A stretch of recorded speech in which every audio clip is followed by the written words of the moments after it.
रामपुर गांव में रामू नाम का एक किसान रहता था।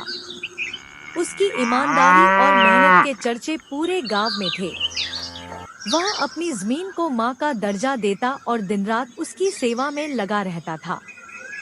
लेकिन उस साल प्रकृति ने ऐसी करवट ली कि सबकी उम्मीदें टूटने लगी। गर्मियों के कई महीने बीत गए, पर आसमान से पानी की एक बूंद भी नहीं टपकी। सूरज आग उगल रहा था और गांव के तालाब और कुएं सूखने लगे थे। रामू के खेत, जो कभी हरियाली से लहलहाते थे, अब पीली और बेजान फसल के साथ दरार पड़ी जमीन का टुकड़ा बनकर रह गए थे। हे विधाता, यह कैसी परीक्षा ले रहे हो? मेरी आंखों के सामने मेरी साल भर की मेहनत दम तोड़ रही है। अगर यह फसल चली गई तो मैं साहूकार का कर्ज कैसे चुकाऊंगा? अपने बच्चों का पेट कैसे पालूंगा? मेरी तो सारी दुनिया ही उजड़ जाएगी। उसकी यह चिंता गांव के सरपंच ने भी देखी।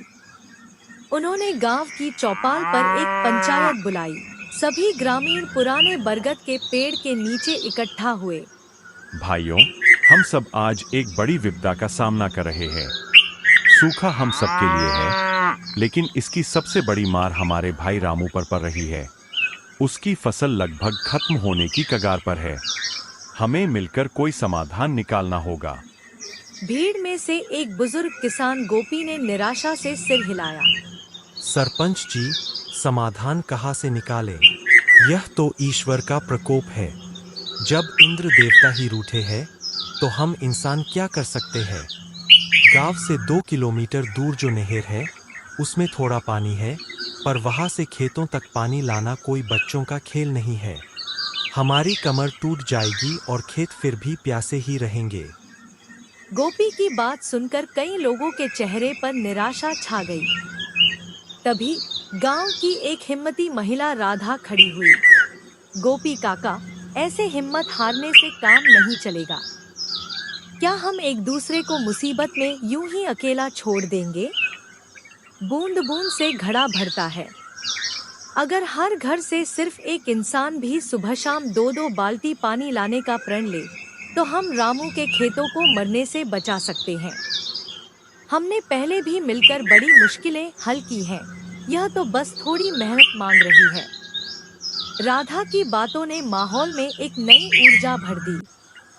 सरपंच के चेहरे पर मुस्कान आ गई। राधा बिल्कुल सही कह रही है। विपत्ति किसी एक की नहीं, पूरे समाज की परीक्षा होती है। कल सुबह सूरज उगने के साथ हम सब बाल्टियां लेकर नहर पर मिलेंगे। एकता में ही हमारी शक्ति है। अगले दिन का नजारा देखने लायक था। पूरा गांव नहर के किनारे खड़ा था। लोगों ने एक मानव श्रृंखला बनाई और बाल्टियों को एक हाथ से दूसरे हाथ तक पहुंचाते हुए खेतों तक पानी पहुंचाना शुरू कर दिया। यह सिलसिला कई दिनों तक चला। आखिरकार उनकी सामूहिक मेहनत रंग लाई। रामू की फसल फिर से हरी भरी हो गई। जब फसल पकी, तो रामू की आंखों में खुशी के आंसू थे। उसने अपनी उपज का एक बड़ा हिस्सा उन सभी गांव वालों के घरों में पहुंचाया जिन्होंने उसकी मदद की थी। उसने कहा, यह सिर्फ मेरी फसल नहीं, यह हमारे गांव की एकता और प्रेम की फसल है।